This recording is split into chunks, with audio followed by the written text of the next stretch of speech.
دكتور. الآن أعزائي الحضور يتفضل الأستاذ الدكتور سعد التميمي من كلية التربية في الجامعة المستنصرية يقدم رؤيته النقدية الخاصة. تفضل دكتور. شكرا جزيلا لك أخي دكتور وسام. شكرا لمنصة كلية الآداب الدولية التي احتفت بيوم الشعر. شكرا للأصدقاء دكتور محمد، دكتور سهير، دكتور سعد الذي أتحفنا بهذه النصوص وبإلقاء الجميل. يمكن لم يكن في البال عندما تم التحضير لهذه الجلسة أننا اليوم لا نحتفي فقط بيوم الشعر بل بيوم الشجرة، والمصادفة أن سعد ياسين هو شاعر الأشجار، وأيضا عيد نوروز ويوم الأم. من هذه المنصة نهنئ كل الأمهات بهذا اليوم. أولا، قبل الحديث عن تجربة العزيز سعد ياسين المغايرة والمميزة، المعروف أن فاعلية الشعر تكمن في لغته المغايرة وجمال عباراته وتناغم إيقاعاته.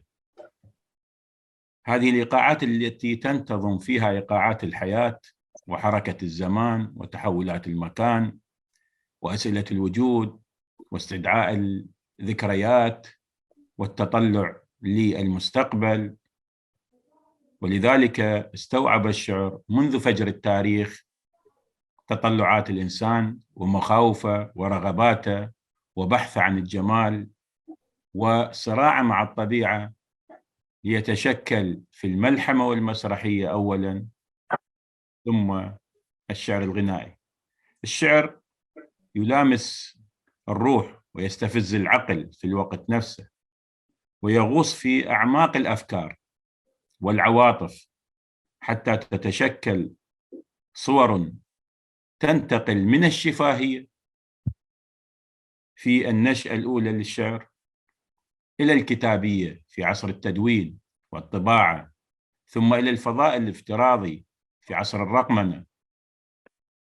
إذن الشعر هو نافذة نطل من خلالها على أماكن خفية تساعدنا على استكشاف عواطفنا وتعطينا لمحة عن أسرار هذه الحياة، وأيضا تساعدنا على التواصل ومشاركة القصص مع الآخرين والتغني بجمال الحياة في لحظات الأمل وانفعال المشاعر، لتعيد كلمات القصيدة وعباراتها الروح والحياة للإنسان في عالم تهيمن عليه المادة وتحدد مساراته التكنولوجيا التي استحوذت على وسائل الاتصال والتواصل بين البشر، حتى تصبح القصيدة الأداة الفاعلة في التعبير عن المشاعر والرؤى.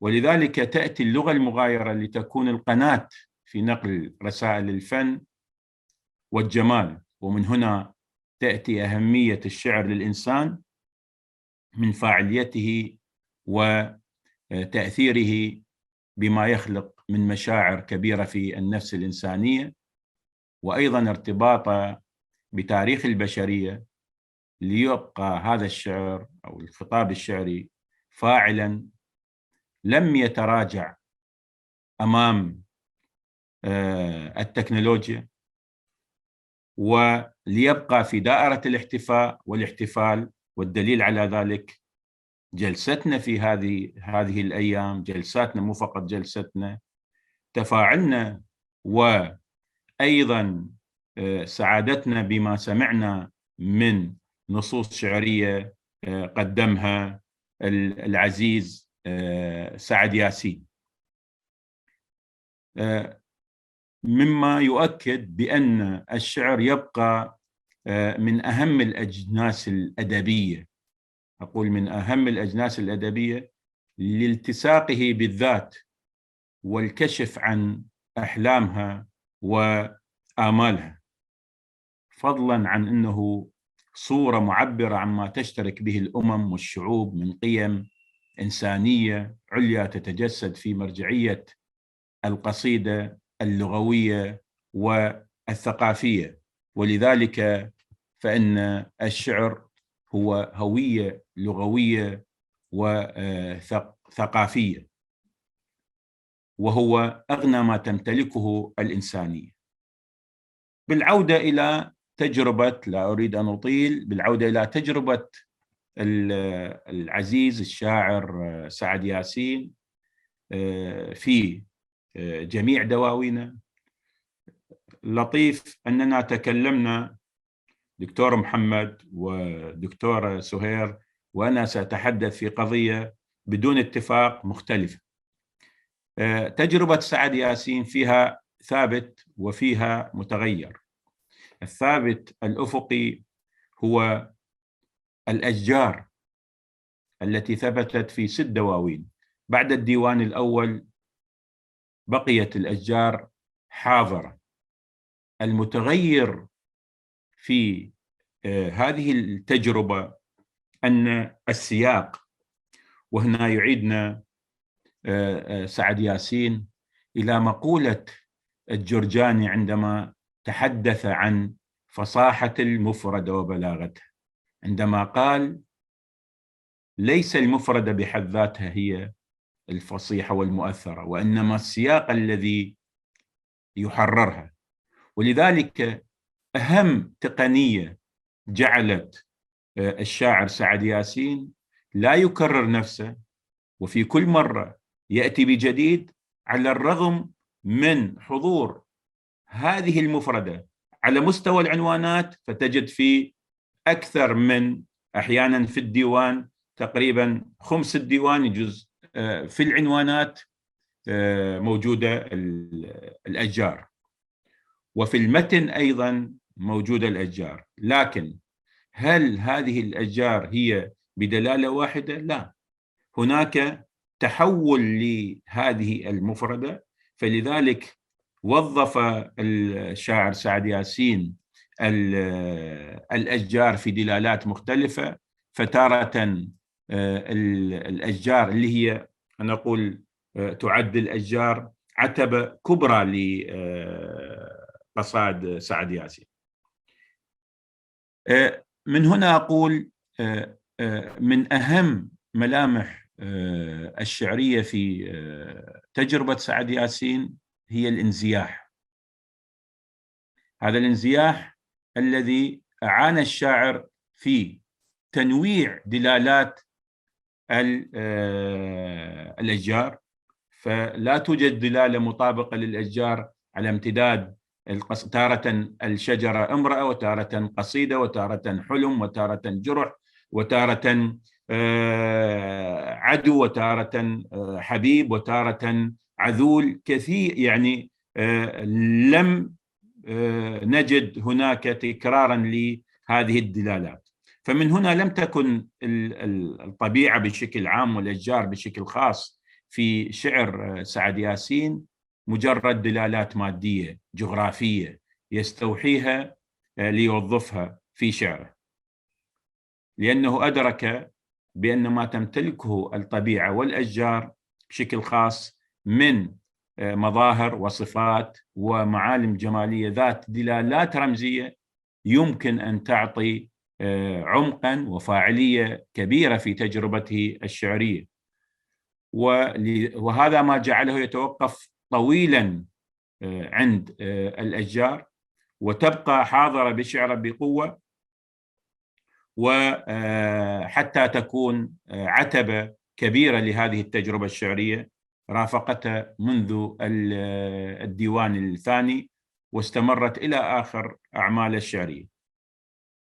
فالأشجار تمثل محور رئيسي في التعامل مع الطبيعة في شعره، تقوم شعرية النص عند سعد ياسين بشكل عام على آلية الانزياح الذي يقوم على خرق اللغة وانتهاك قوانينها المألوفة ولتفعيل الدلالة الشعرية، مثلما ذهب جان كوهن أنه هذه الدلالة تتحقق في مستويات الصوت ومستويات الصرف تارة من خلال الاستبدال في الدلالة والتركيب. والنقاد قديما وحديثا وقفوا عند هذه القضية. يعني سأقرأ نص فقط ونقف عند كيف يشتغل. لاحظ عندما أقول الانزياح فسمة وخصيصة أسلوبية مهيمنة بشكل كبير، تكاد تكون سلسلة من الانزياحات داخل القصيدة، مما يعطي للقصيدة عمق كبير. في قصيدة شجرة يونس هم 3 علامات استفهام نقاط: فجروك من بطن حوت الأرض إلى السماء نقاط، وجهك المعفر بالتراب والمغاضب غيمة تصاعدت بعدما تشظت المنارة نقاط القباب. لاحظ من أين يبدأ الانزياح. هنا هم فجروك، وهنا الخطاب هو هنا الخطاب لا يكون للمسجد، يتحول الخطاب إلى يونس الخطاب. لو انتقلنا إلى لماذا وجهك المعفر بالتراب، هنا تحول المسجد من خلال الانزياح، تحولت الصورة من المنارة والمسجد إلى الخطاب إلى يونس، لأنه في آخر النص هذا المقطع عفوا الأول ماذا يقول؟ وتزلزل الضريح وحده سيسأل الله عن هتافهم نقاط. وهنا الإشارة إلى هتاف من فجر، لأن هتاف من فجر كان هم يفجرون ينادون الله أكبر الله أكبر. أي نص نقرأ من هذه النصوص في مجاميع الشاعر سعد ياسين سنجد بأن الدلالات التي ينتجها هذا النص، المعاني التي يعبر عن هذا النص، بالتأكيد هناك كثير نقول بعض الخصائص الأسلوبية الأخرى مثل التناص. الآن الموجود التناص القرآني موجود في بطن الحوت، وأيضا هناك توظيف السرد، لكن يبقى الانزياح هو الآلية التي جعلت من تجربة سعد ياسين، أريد أن أقول هذا وأختم حتى لا أطيل، من تجربة سعد ياسين الشعرية في توظيف الأشجار تجربة حية ثابتة لم يطلها التكرار ولم يطلها الترهل، هو إتقانه للانزياح في صناعة الصورة الشعرية وفي التعبير عن كثير من الموضوعات التي تناولها في هذه التجربة.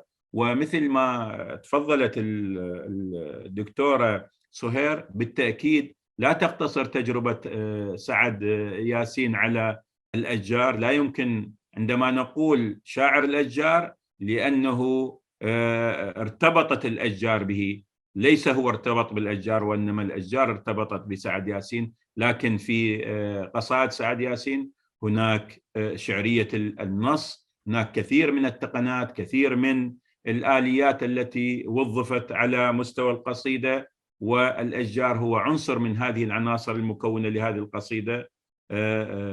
بهذا أختم كلامي وأرجو أن لا أكون قد أطلت. شكرا جزيلا أستاذنا الرائع الأستاذ الدكتور سعد التميمي. لما قدمه من رؤية نقدية، وقد مال بطريقة الانزياح، مال إلى أنسنة الطبيعة، ومن أنسنة الطبيعة إلى أنسنة الأشجار بخاصة، وكان الشاعر مبدعا في هذا الانزياح. شكرا جزيلا لك دكتور.